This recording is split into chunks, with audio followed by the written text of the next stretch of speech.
ರೈತರ ಜೊತೆಗೆ ಮೋದಿ ಮಾತಾಡ್ತಾ ಇದ್ದಾರೆ. ಬನ್ನಿ ಅದರ ನೇರ ಪ್ರಸಾರ ನೋಡೋಣ.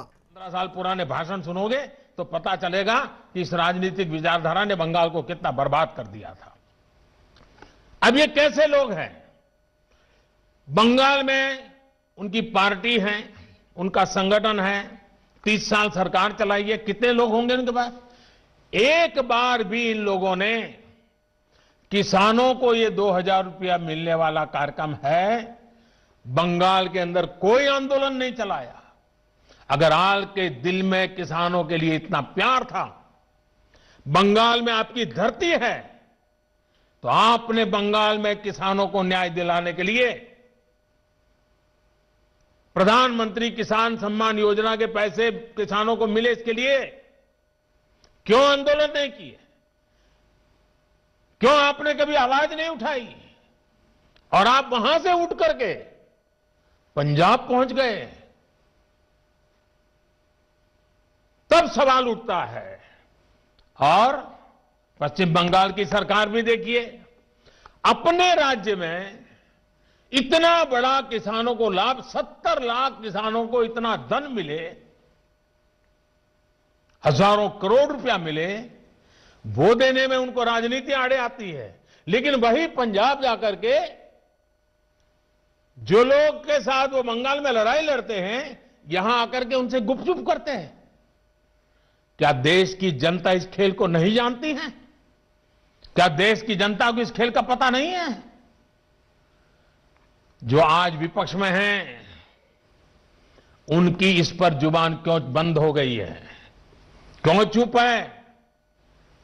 साथियों, आज जिन राजनीतिक दलों के लोग अपने आप को इस राजनीतिक प्रवाह में, जब देश की जनता ने उन्होंने नकार दिया है, तो कुछ न कुछ ऐसे इवेंट कर रहे हैं, इवेंट मैनेजमेंट हो रहा है, ताकि कोई सेल्फी ले ले, कोई फोटो छप जाए, कहीं टीवी पर दिखाई दे और उनकी राजनीति चलती जाए। अब देश ने उन लोगों को भी देख लिया है, ये देश के सामने एक्सपोज हो गए हैं। स्वार्थ की राजनीति का एक मुद्दा, भद्दा उदाहरण हम बहुत बारीकी से देख रहे हैं। जो दल पश्चिम बंगाल में किसानों के हित पर कुछ नहीं बोलते, वो यहां दिल्ली के नागरिकों को परेशान करने पर लगे हुए हैं, देश की अर्थनीति को बर्बाद करने पर लगे हुए हैं, और वो भी किसान के नाम पर। इन दलों को आपने सुना होगा, मंडिया बोल रहे हैं, एपीएमसी की बात कर रहे हैं और बड़ी बड़ी हेडलाइन लेने के लिए भाषण कर रहे हैं। लेकिन ये दल, वही झंडे वाले, वही विचारधारा वाले जिन्होंने बंगाल को बर्बाद किया। केरल के अंदर उनकी सरकार है। इसके पहले जो 50 साल 60 साल तक देश पर राज करते थे, उनकी सरकार थी। केरल में एपीएमसी नहीं है, मंडिया नहीं है। मैं जरा इनको पूछता हूं, यहां फोटो निकालने के कार्यक्रम करते हैं, अरे केरल में आंदोलन करके वहां तो एपीएमसी चालू करवाओ। पंजाब के किसानों को गुमराह करने के लिए आपके पास समय है। केरल के अंदर यह व्यवस्था नहीं है। अगर ये व्यवस्था अच्छी है तो केरल में क्यों नहीं है? क्यों आप दोगली नीति लेकर के चल रहे हो? ये किस तरह की राजनीति कर रहे हैं जिसमें कोई तर्क नहीं, कोई तथ्य नहीं है? सिर्फ झूठे आरोप लगाओ, सिर्फ अफवाहें फैलाओ, हमारे किसानों को डरा दो, और भले भोले किसान कभी कभी आपकी बातों में गुमराह हो जाते हैं। भाइयों बहनों, ये लोग लोकतंत्र के किसी पैमाने को, किसी पैरामीटर को मानने को तैयार नहीं है। इन्हें सिर्फ अपना लाभ, अपना स्वार्थ नजर आ रहा है। और मैं जितनी बातें बता रहा हूं किसानों के लिए नहीं बोल रहा हूं। किसानों के नाम पर अपने झंडे लेकर के जो खेल खेल रहे हैं, अब उनको ये सच सुनना पड़ेगा। और हर बात को किसानों को गाली दी, किसानों को अपमानित किया, ऐसे कर करके बच नहीं सकते हो आप लोग। ये लोग अखबारों और मीडिया में जगह बनाकर राजनीतिक मैदान में खुद के जिंदा रहने की जड़ी बूटी खोज रहे हैं, लेकिन देश का किसान उनको पहचान गया है। अब देश का किसान उनको ये जड़ी बूटी कभी देने वाला नहीं है। कोई भी दल राजनीति, लोकतंत्र में राजनीति करने का उनको हक है, हमें इसका विरोध नहीं है, लेकिन निर्दोष किसानों की जिंदगी के साथ न खेलें, उनके भविष्य के साथ खिलवाड़ न करें, उन्हें गुमराह न करें, भ्रमित न करें। साथियों, ये वही लोग हैं जो बरसों तक सत्ता में रहे। इनकी नीतियों की वजह से देश की कृषि और किसान का उतना विकास नहीं हो पाया जितना उसमें सामर्थ्य था। पहले की सरकारों की नीतियों की वजह से सबसे ज्यादा बर्बाद वो किसान हुआ जिसके पास न तो ज्यादा जमीन थी, न ज्यादा संसाधन। इस छोटे किसान को बैंकों से पैसा नहीं मिलता था, क्योंकि उसके पास तो बैंक खाता तक नहीं था। पहले के समय में जो फसल बीमा योजना थी, उसका लाभ भी इन छोटे किसानों के लिए तो कहीं नामो निशान नहीं था। कोई इक्का दुक्का कहीं मिल जाए तो अलग बात है। इस छोटे किसान को खेत सिंचने के लिए न पानी मिलता था, न बिजली मिलती थी। वो हमारा बेचारा गरीब किसान अपना खून पसीना लगाकर वो खेतों में जो पैदा भी करता था, उसे बेचने में भी उसकी हालत खराब हो जाती थी। इस छोटे किसान की सुध लेने वाला कोई नहीं था। और आज मैं देशवासियों को फिर याद दिलाना चाहता हूं, देश में इन किसानों की संख्या छोटी नहीं है। जिनके साथ ये अन्याय किया गया है ना, ये संख्या 80% से ज्यादा किसान इस देश में हैं, करीब करीब 10 करोड़ से भी ज्यादा, जो इतने वर्षों तक सत्ता में रहे। उन्होंने इन किसानों को अपने हाल पर छोड़ दिया था। चुनाव होते रहे, सरकारें बनती रही, रिपोर्ट आती रही, आयोग बनते रहे, वादे करो भुला दो, करो भुला दो, यही सब हुआ। लेकिन किसान की स्थिति नहीं बदली। नतीजा क्या हुआ? गरीब किसान और गरीब होता गया। क्या देश में इस स्थिति को बदलना आवश्यक नहीं था? मेरे किसान भाई और बहनों, 2014 में सरकार बनने के बाद हमारी सरकार ने नई अप्रोच के साथ काम करना शुरू किया। हमने देश के किसान की छोटी छोटी दिक्कतों और कृषि के आधुनिकीकरण, उसे भविष्य की जरूरतों के लिए तैयार करने, दोनों पर एक साथ ध्यान दिया। हम बहुत सुनते थे कि उस देश में खेती इतनी आधुनिक है, वहां का किसान इतना समृद्ध है। कभी इजराइल का उदाहरण सुनते रहते थे। हमने दुनिया भर में कृषि क्षेत्र में क्या क्रांति आई है, क्या बदलाव आए हैं, क्या नए इनिशिएटिव आए हैं, क्या अर्थव्यवस्था के साथ कैसे जोड़ा है, सारी चीजों का गहन अध्ययन किया। इसके बाद हमने अपने अलग अलग लक्ष्य बनाए और सभी पर एक साथ काम शुरू किया। हमने लक्ष्य बनाकर काम किया कि देश के किसानों का खेती पर होने वाला खर्च, इनपुट कॉस्ट, ये कम हो, उसका खर्चा कम हो। सॉइल हेल्थ कार्ड, यूरिया की नीम कोटिंग, लाखों की संख्या में सोलर पंप, ये सारी योजनाएं उनका इनपुट कॉस्ट कम करने के लिए एक के बाद एक उठाई।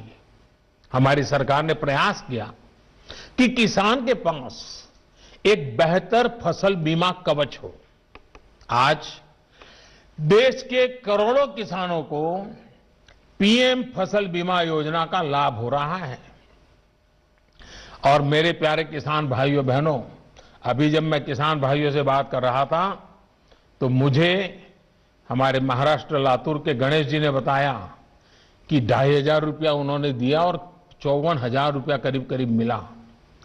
मामूली प्रीमियम के बदले किसानों को पिछले साल में 87,000 करोड़ रुपए क्लेम राशि मिली है। 87 यानी करीब करीब 90,000 करोड़ मामूली प्रीमियम दिया किसानों ने। मुसीबत के समय ये फसल बीमा उनको काम आया। हमने इस लक्ष्य पर भी काम किया कि देश के किसान पास खेत में सिंचाई की पर्याप्त सुविधा हो। हम दशकों पूरी सिंचाई योजना को पूरा कराने के साथ ही देश भर में पर ड्रॉप मोर क्रॉप के मंत्र के साथ माइक्रो इरिगेशन को भी बढ़ावा दे रहे हैं। और मुझे खुशी हुई, अभी तमिलनाडु के हमारे सुब्रमण्य जी मुझे बता रहे थे कि उन्होंने माइक्रो इरिगेशन से, ड्रिप इरिगेशन से, जो पहले 1 एकड़ का काम होता था 3 एकड़ का हुआ और पहले से ज्यादा 1 लाख रुपए ज्यादा कमाया माइक्रो इरिगेशन से। साथियों, हमारी सरकार ने प्रयास किया कि देश के किसानों को फसल की उचित कीमत मिले। हमने लंबे समय से लटकी स्वामीनाथन कमेटी की रिपोर्ट के अनुसार लागत का 1.5 गुना एमएसपी किसानों को दिया। पहले कुछ ही फसलों पर एमएसपी मिलती थी, हमने उनकी भी संख्या बढ़ाई। पहले एमएसपी का ऐलान अखबारों में छोटी सी जरा जगह बनाना खबर के तौर पर आप छपता था, किसानों तक लाभ नहीं पहुंचता था, कहीं तराजू ही नहीं लगते थे। और इसलिए किसान के जीवन में कोई बदलाव ही नहीं आता था। हम आज एमएसपी पर रिकॉर्ड सरकारी खरीद कर रहे हैं। किसानों की जेब में एमएसपी का रिकॉर्ड पैसा पहुंच रहा है।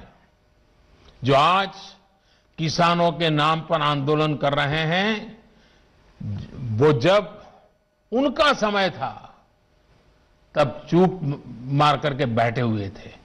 ये जितने लोग आंदोलन चला रहे हैं ना, ये उस सरकार के हिस्सेदार थे, समर्थन करते थे। और यही लोग स्वामीनाथन कमेटी की रिपोर्ट के ऊपर बैठ गए थे, सालों तक बैठ गए थे। हमने आकर के निकाला, क्योंकि हमारे दिल में किसान की जिंदगी को भला करना, कल्याण करना, ये हमारा जीवन का मंत्र है, इसलिए कर रहे हैं। साथियों, हम इस दिशा में भी फसल बेचने के लिए किसान के पास सिर्फ एक मंडी नहीं, बल्कि उसको विकल्प मिलना चाहिए, बाजार मिलना चाहिए। हमने देश की 1,000 से ज्यादा कृषि मंडियों को ऑनलाइन जोड़ा। इनमें भी 1 लाख करोड़ रुपए से ज्यादा का कारोबार किसानों ने कर दिया है। किसान ऑनलाइन बेचना शुरू किया है। साथियों, हमने एक और लक्ष्य बनाया कि छोटे किसानों के समूह बने, ताकि वो अपने क्षेत्र में एक सामूहिक ताकत बनकर काम करे। आज देश में 10,000 से ज्यादा किसान उत्पादक संघ एफपीओ बनाने का अभियान चल रहा है। उन्हें आर्थिक मदद दी जा रही है। अभी हम महाराजगंज के राम गुलाब जी से सुन रहे थे, 300 के करीब किसानों को इकट्ठा किया है उन्होंने, और पहले की तुलना में 1.5 गुना भाव से माल बेचना शुरू हुआ है। एफपीओ बनाया उन्होंने, वैज्ञानिक तरीके से खेती में मदद ली और आज उनको फायदा हो रहा है। साथियों, हमारे कृषि क्षेत्र की सबसे बड़ी आवश्यकता है गांव के पास ही भंडारण, कोल्ड स्टोरेज। इसकी आधुनिक सुविधा कम कीमत पर हमारे किसानों को उपलब्ध हो। हमारी सरकार ने इसे भी प्राथमिकता दी। आज देश भर में कोल्ड स्टोरेज का नेटवर्क विकसित करने के लिए सरकार करोड़ों रुपए का निवेश कर रही है। हमारी नीतियों में इस पर भी बल दिया गया है कि खेती के साथ ही किसान के पास आय बढ़ाने के दूसरे विकल्प भी हो। हमारी सरकार मछली पालन, पशुपालन, डेयरी उद्योग, मधुमक्खी पालन सभी को प्रोत्साहित कर रही है। हमारी सरकार ने यह भी सुनिश्चित किया कि देश के बैंकों का पैसा देश के किसानों के काम आए। 2014 में जब हम पहली बार सरकार में आए और शुरुआत थी हमारी, 2014 में जहां 7 लाख करोड़ रुपए का प्रावधान एक किसानों के लिए किया गया था धन के लिए, वही इसे अब करीब 14 लाख करोड़ रुपए यानी 2 गुना किया गया है ताकि किसान को कर्ज मिल सके। बीते कुछ महीनों से करीब 2.5 करोड़ छोटे किसानों को किसान क्रेडिट कार्ड से जोड़ा गया है और अभियान तेजी से चल रहा है। हम मछली पालकों, पशुपालकों, उनको भी किसान क्रेडिट कार्ड दे रहे हैं। ये लाभ उनको भी अब दिया जा रहा है। साथियों, हमने इस लक्ष्य पर भी काम किया, खेती की दुनिया में क्या चल रहा है, इसके लिए देश में आधुनिक कृषि संस्थान हो। बीते वर्षों में देश में अनेक नए कृषि संस्थान बने हैं, कृषि की पढ़ाई की सीटें बढ़ी हैं और साथियों, खेती से जुड़े इन सारे प्रयासों के साथ ही हमने एक और बड़े लक्ष्य पर काम किया। ये लक्ष्य है गांव में रहने वाले किसान का जीवन आसान हो। साथियों, आज जो किसानों के लिए इतने आंसू बहा रहे हैं, इतने बड़े बड़े बयान दे रहे हैं, बड़ा दुख दिखा रहे हैं, जब ये लोग सरकार में थे तब इन्होंने किसानों का दुख, उनकी तकलीफ दूर करने के लिए क्या किया, ये देश का किसान अच्छी तरह जानता है।